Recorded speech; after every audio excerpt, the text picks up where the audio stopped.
Bun venit la colțul atelierului. Tensiune maximă la propriu și figurativ.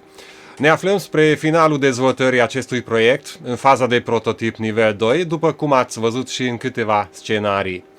Modelul de generator utilizat este DL7200 de la Agroelectro și va fi folosit ca referință în continuare.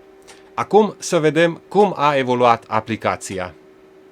Vedem aici interfața grafică a aplicației, ID-ul dispozitivului, statusul curent este online, vedem un buton pentru oprire-pornire, apoi bara vizuală, modelul selectat de electrificator, urmează puterea de ieșire 7,2 J și tensiunea de ieșire 12,7 kV, puterea procentuală 100%.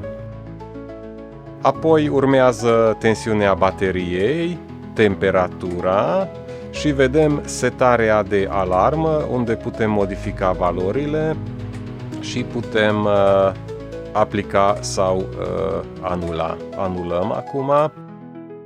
Vedem densitatea impulsurilor a electrificatorului, 1,5 secunde.